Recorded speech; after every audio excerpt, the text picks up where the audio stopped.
There's a specific moment documented in ancient texts when everything changed. Not gradually, not over centuries. One event, and suddenly the beings who had taught humanity everything withdrew. Knowledge stopped flowing freely and became something controlled by priests and kings instead. This isn't speculation. It's recorded in cuneiform tablets that have been sitting in museum archives for over a century. The beings were called the Apkallu, and they came from the sky. 7 of them, according to Sumerian tradition. They descended before the Great Flood, sent by the god Enki to live among humans and transmit what the texts call the complete instructions for civilization. Writing, mathematics, architecture, law, temple construction, agricultural techniques, religious ritual.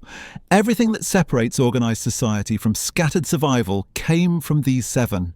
The ancient sources describe them with unusual precision, not vague mythological language, but specific physical details that appear consistently across multiple independent texts. They had wings. They wore robes that covered bodies described as both human and avian.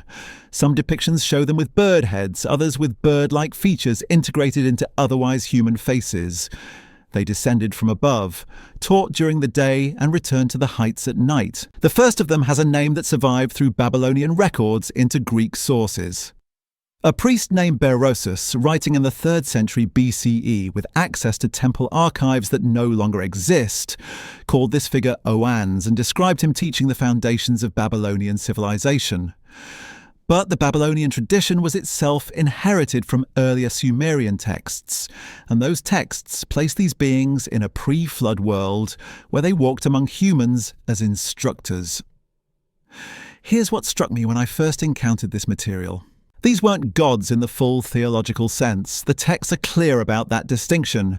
They came from the divine realm, served divine purposes, but occupied an intermediate category between fully divine beings and humans. Semi-divine messengers, perhaps. Emissaries carrying specific knowledge from somewhere above. Mainstream archaeology treats the Apkallu as mythological personifications of wisdom itself. Symbolic figures representing humanity's gradual self-education through trial and error, dressed in the language of divine intervention because that's how ancient people understood progress. The bird imagery connects to sky gods and the idea of knowledge descending from heaven. That interpretation works until you look at the physical artifacts. Walk through the British Museum, the Louvre, or the Pergamon Museum in Berlin. You'll find Apkallu figurines, small carved representations that Assyrian builders buried beneath palace foundations and positioned at doorways. These aren't abstract symbols. They're detailed figures wearing what appear to be bird feather cloaks, wings folded behind them, positioned as protective guardians. The Assyrians inherited these from the Babylonians, who inherited them from the Sumerians, and across all 3 civilizations, these specific figures served as protection against malevolent forces. Why bury representations of the original teachers of humanity under your buildings? What connection exists between transmitting civilization and warding off danger? That question led me to the part of this story that almost never appears in popular discussions of ancient Mesopotamian mythology. After the flood, the texts record a transition. The 7 Apkallu, the original sky-descended teachers, were sent back to the heights by the god Marduk. This isn't implied or interpreted, it's explicitly documented in the Uruk list of kings and sages, a cuneiform text that correlates pre-flood kings with their associated Apkallu advisors and then records what happened next. The divine instructors departed. In their place came human scholars, the Ummanu, trained scribes and sages attached to royal courts. The transition wasn't gradual. One period ended, another began, and the fundamental nature of who possessed and transmitted knowledge changed completely at that boundary. The Ummanu weren't teachers in the same sense. Their role was preservation and management. They maintained what had already been given, controlled access to it, served the kings who employed them. Knowledge shifted from being freely transmitted by semi-divine beings to being administered by human gatekeepers. That shift is real. It's documented in primary sources. And it occurs at the flood, the same catastrophic boundary that appears throughout Mesopotamian literature as the dividing line between a qualitatively different before and after. But here's what makes this more than just an ancient Mesopotamian curiosity. The pattern appears elsewhere in cultures with no documented contact with Mesopotamia, separated by oceans and thousands of years. The Dogon people of Mali describe the Nommo, amphibious beings who descended from the Sirius star system in a vessel that landed with great noise. They taught astronomy and civilization, then departed. In Mesoamerica, Quetzalcoatl arrived from across the sea, taught agriculture and writing, then left eastward with a promise to return. In the Andes, Viracocha appeared after a catastrophic flood, taught civilization, and walked into the Pacific Ocean. Sky-descended teachers, transmission of foundational knowledge, departure. The same narrative structure repeating across continents. Something is being remembered here. The question is what? The mainstream explanation assumes independent invention of similar myths. But independent invention doesn't typically produce identical behavioral details. Gods who eat nothing during their time among humans. Teachers who maintain strict schedules, appearing at dawn and departing at dusk. Beings who refuse to consume food as a specific, noted characteristic across unrelated traditions. That level of specificity points somewhere else. I started mapping the details that appear in multiple traditions without any clear mechanism for transmission. The Apkallu texts describe 7 sages. The Dogon describes 7 Nommo. Different continents, different millennia, same number. The Sumerian accounts specify that these beings came before the flood and departed after it. Viracocha appears after a catastrophic deluge. The Nommo narrative includes a descent that reshapes the landscape. Flood as boundary, catastrophe as the moment of contact. Then there's the promise to return. Quetzalcoatl departs eastward across the ocean with an explicit statement that he will come back. The Apkallu are sent away by Marduk, but the texts don't describe their destruction. Only their exile. Viracocha walks into the Pacific and vanishes beneath the waves, his departure framed as temporary rather than permanent. These aren't endings, they're pauses. Why would cultures separated by oceans encode the same expectation of return? The academic position treats each tradition as isolated. Local priests inventing origin stories that happen to share superficial similarities because human brains work similarly everywhere. Water equals life, knowledge comes from above. Civilization needs a divine origin to feel legitimate. Cultural universal, nothing more. But universals don't usually specify that the teacher ate nothing.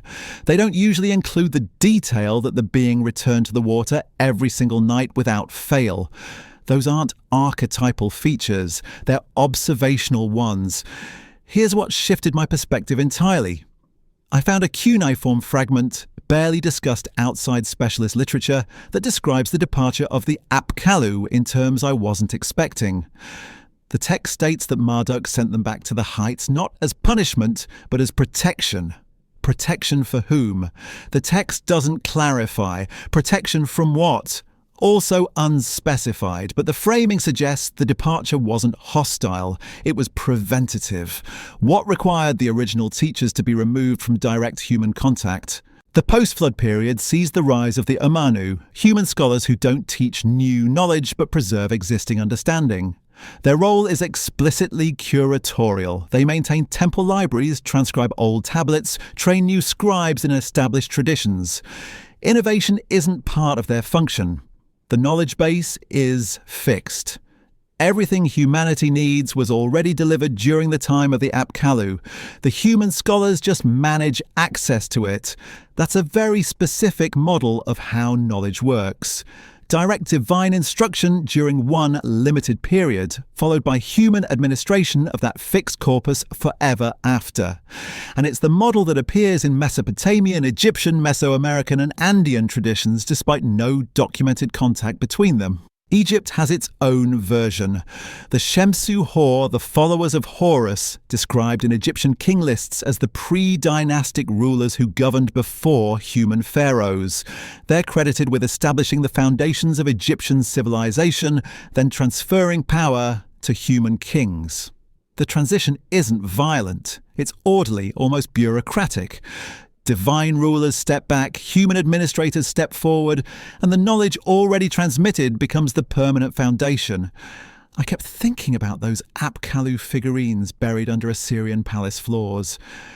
The Assyrians are building these structures 2,000 years after the alleged departure of the beings they're burying representations of beneath their foundations. 2 millennia later, and the protective function of these figures is still considered essential. What threat persists across that span of time that requires the symbolic presence of the original teachers as guardians? The texts never specify what they're protecting against.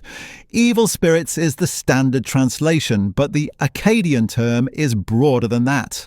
Harmful forces, malevolent agencies, things that threaten the order the Apkallu established, which raises the question, if the Apkallu brought civilization and then departed, what force exists that could undo what they built? And why would burying their images under a building's foundation ward that force away? There's a logic here I can't fully map. The teachers come, they transmit everything necessary for civilization to function. They leave under circumstances described as protective rather than punitive.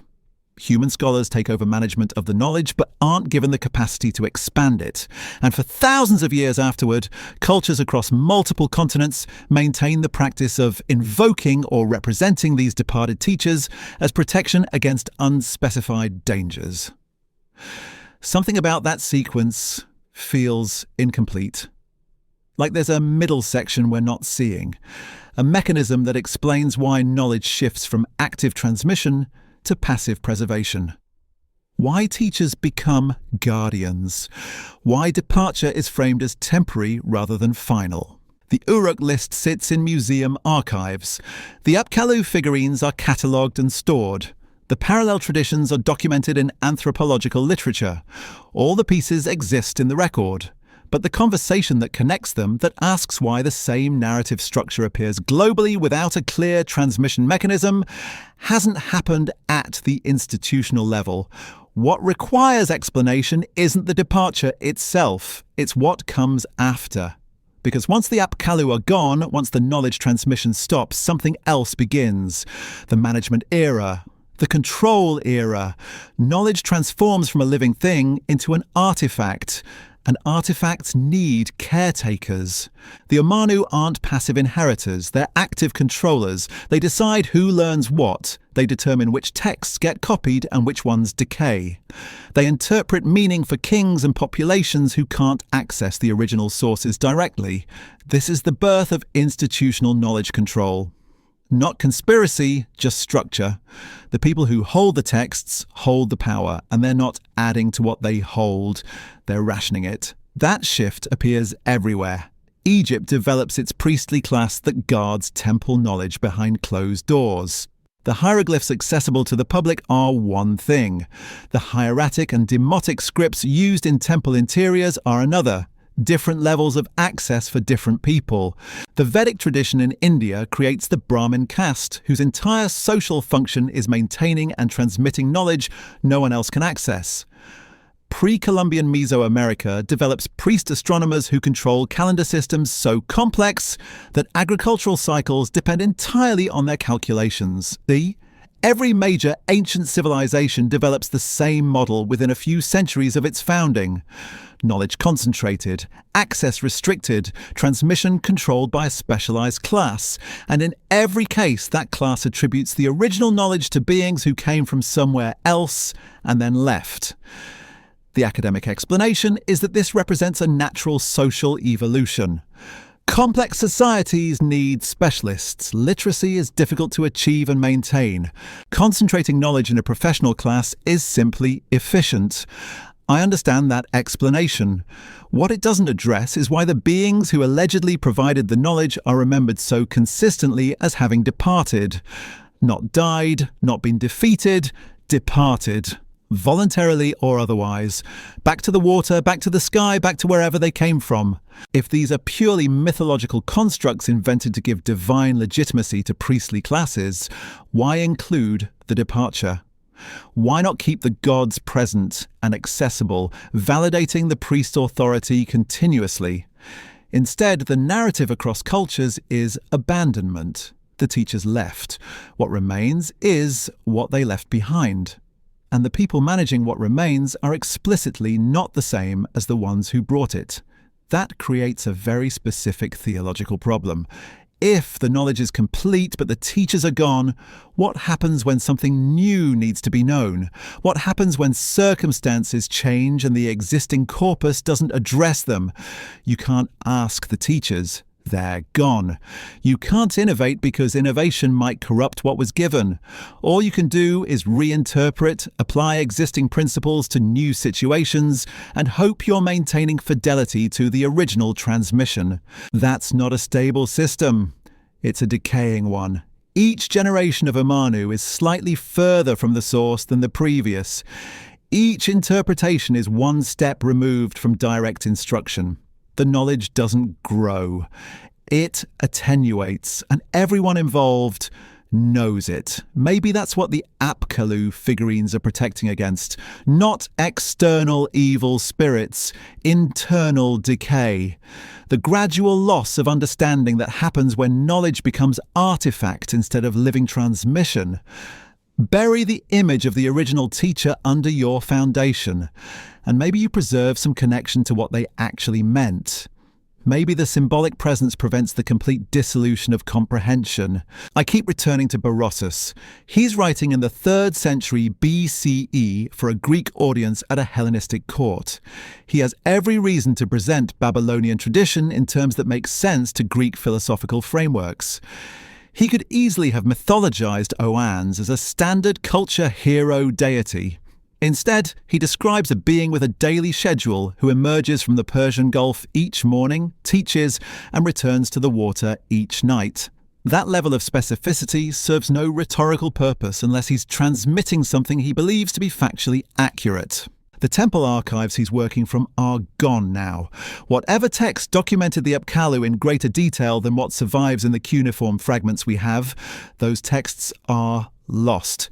Berossus had access to material we'll never see, and what he chose to transmit from that material was not metaphor, it was description. 7 beings from the water, complete transmission of civilization, flood, departure, human management.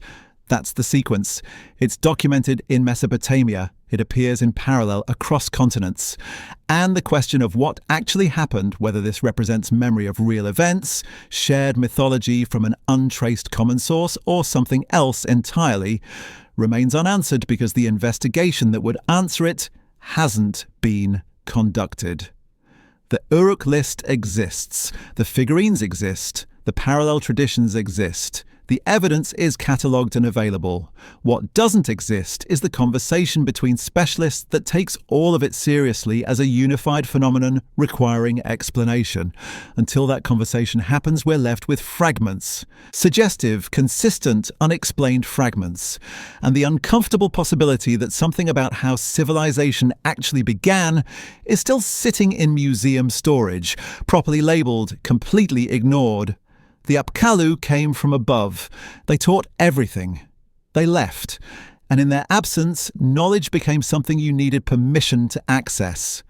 That transition is documented. It's real. It happened at a specific moment in the historical record, and cultures across the world remember it happening in structurally identical ways. What we don't have is the explanation for why it's identical, why the same sequence appears in Mesopotamia, Mali, Mesoamerica, and the Andes, with no clear mechanism for transmission between them. Why beings from the sky who ate nothing and kept strict schedules appear in traditions separated by oceans and millennia. The standard academic position is that these are independent inventions of similar myths. Maybe. But independent invention doesn't usually produce matching behavioural details. It doesn't usually specify that the teacher returned to the heights every night without exception. Those aren't archetypal features, they're observational ones. Something happened that multiple cultures interpreted through their own frameworks but remembered in the same structural terms. Teachers from above, complete transmission, catastrophic boundary, departure, human gatekeepers. The evidence exists in museum collections and translated texts. The conversation connecting it all hasn't happened yet. And until it does, we're left wondering what the Assyrians knew that made them bury representations of departed sky teachers under their floors for 2,000 years as protection against something the texts never name.